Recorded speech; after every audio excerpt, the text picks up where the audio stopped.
aquela criança, menos de 2 anos, lactante, que apresenta um quadro viral, vias aéreas superiores e vem acompanhado com sibilâncias. É disso que a gente vai falar hoje, pessoal.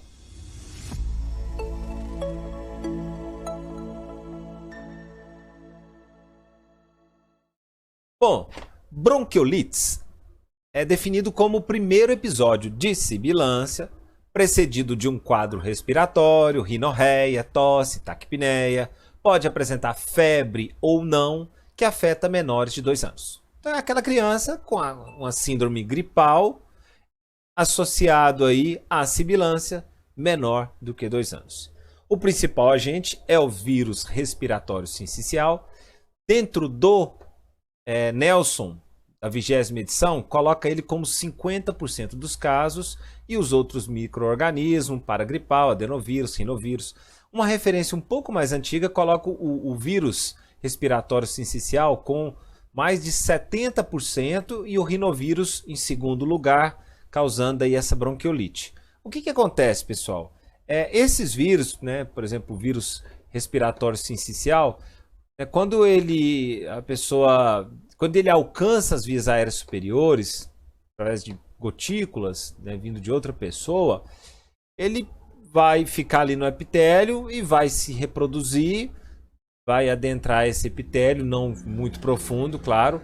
Ele vai se reproduzindo, vai chegar um momento que esse epitélio vai se esfoliar e esses vírus vão cair novamente dentro das vias aéreas e pode descer, né, e desenvolver uma bronquiolite.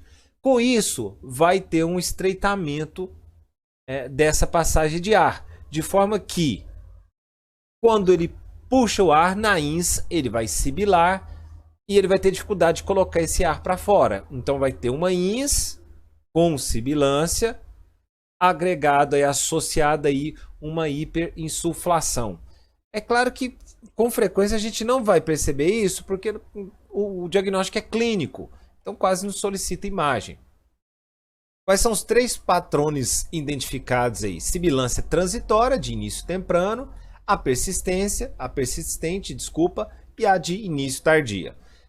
A de início temprano é aquela, né, que produz ao menos uma vez durante uma infecção respiratória inferior, ou seja, uma das infecções inferiores desenvolveu sibilância antes dos 3 anos de idade, mas depois não voltou a apresentar essa sibilância. A persistente é aquela que, né, começou antes dos 3 anos também, porém ela manteve aí até os 6 anos de idade.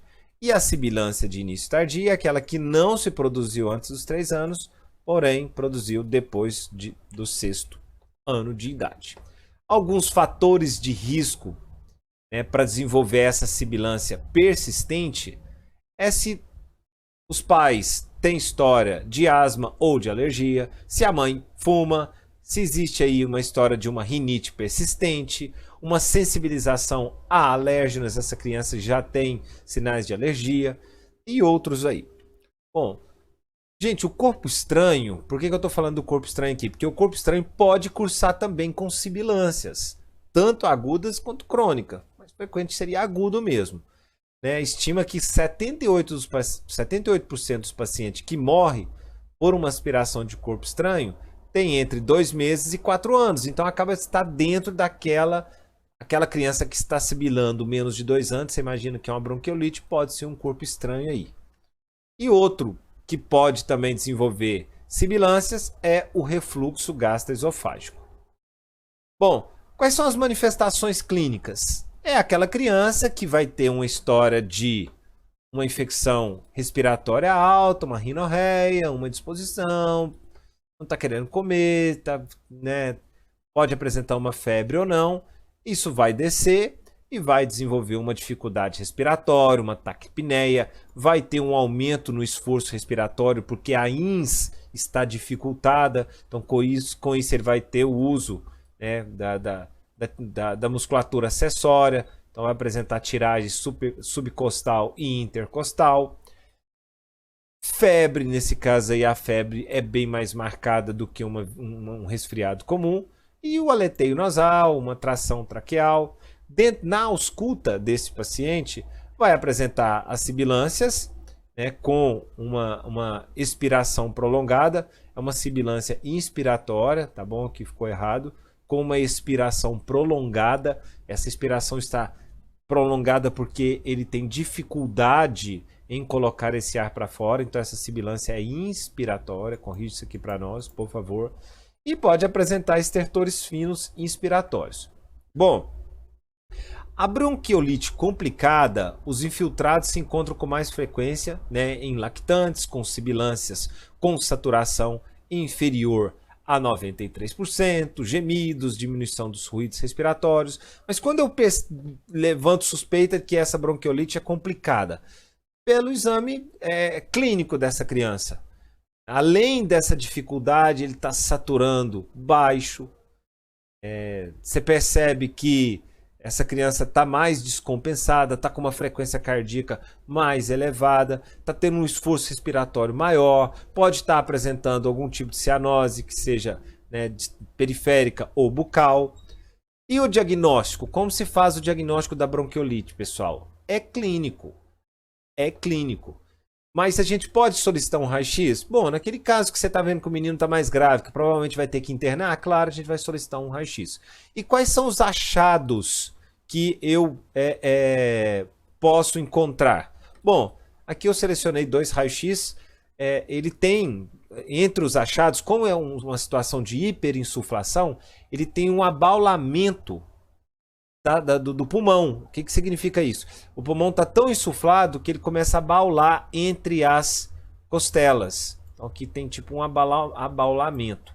E outro achado também que pode estar presente é presença de ar entre o externo, né, e a caixa torácica. Aqui você, deixa eu voltar no outro, você prefere, né, observa presença de ar aqui entre a massa cardíaca, perdão, e o externo. Aqui não deveria ter ar, tá? Entre a massa cardíaca e o externo. Bom, gente, dentro do diagnóstico, deixa eu falar mais uma coisa para vocês aqui. O broncodilatador. O broncodilatador, ele pode me ajudar. Ele pode fazer parte do diagnóstico. Se eu dou um broncodilatador para essa criança e ela tem uma melhora, a gente percebe que ela respondeu bem ao broncodilatador. Então a gente começa a descartar alguns tipos de infecções. Então o broncodilatador, ele me ajuda no diagnóstico, além de ser terapêutico.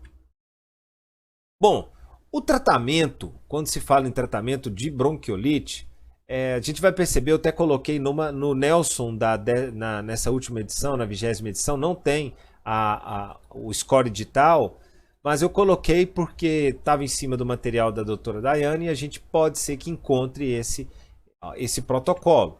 Bom, em ninhos menores de 3 anos é aconselhável seguir administrando medicamentos inalados, com inalador de dose fixa, com máscara, né? E beleza, então usar medicamentos inalados aí. Não se recomenda corticoides inalados a doses elevadas de forma intermitente para sibilâncias intermitentes. Os esteroides orais geralmente ficam para casos, né, de situações mais graves, como uma atopia. De fato, está precisando diminuir a resposta alérgica aí.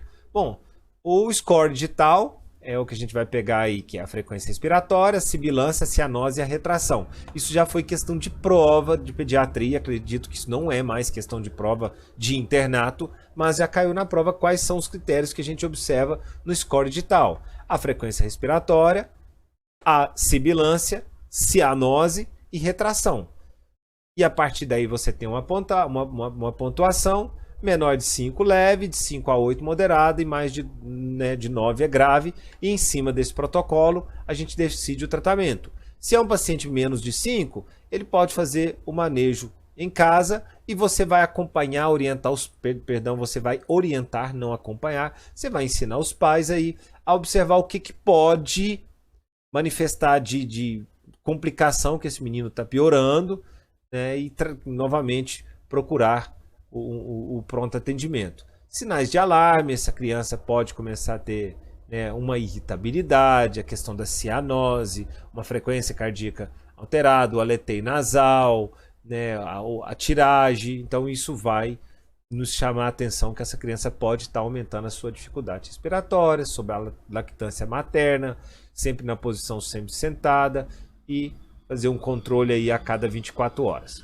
Bom, o moderado, que é acima de 5 a 8, é interessante o manejo no hospital. É uma posição cômoda, esse recém-nascido no braço da mãe, aspirar as secreções nasais, oxigênio se necessário, né? Alimentar segunda frequência respiratória por via oral ou sonda nasogástrica, porque se essa criança tiver com uma frequência respiratória muito alta, ele não consegue mamar. Aí vão ter que dar por sonda a alimentação dessa criança.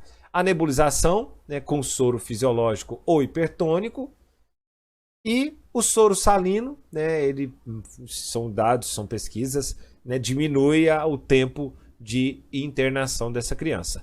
E quando é grave, de 9 a 12, também é claro, hospitalar, considerar UTI, a mesma coisa, seguir a mesma estratégia aí e considerar a possibilidade de ventilação mecânica aí para esta criança.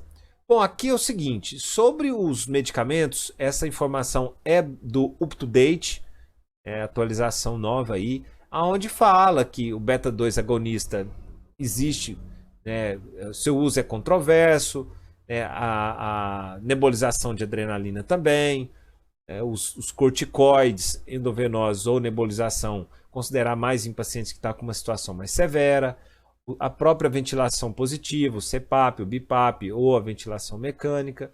No caso do surfactante, em colapso, em casos de síndrome da membrana hialina, e a questão da imunização, o palivizumab em menores de 2 anos, na prática não se utiliza muito. Isso aqui são protocolos de orientações, mas no dia a dia acaba sim utilizando um broncodilatador, acaba fazendo uma nebulização com um bromuro de pratrópio, com um salbutamol para dar uma melhorada, acaba entrando com um pouquinho de corticoide. Isso diminui o tempo de acometimento dessa criança, mas dentro das orientações não se aconselha com frequência. Complicações, a otite média aguda é a complicação mais comum, mais de 50%. A telectasia é uma complicação que já gera um pouquinho mais de dificuldade. E a pneumonia, não muito comum, mas pode desenvolver uma pneumonia aí. Tá bom, pessoal? Essa é a bronquiolite. Tratamento, a maioria das vezes é assintomático. Vocês viram que não tem um tratamento específico. Por quê? Porque o principal agente é o vírus respiratório sincicial e o tratamento dele é sintomático, nebulização, acompanhar, alimentação e tal. Beleza? Até a próxima aí, galera. Valeu!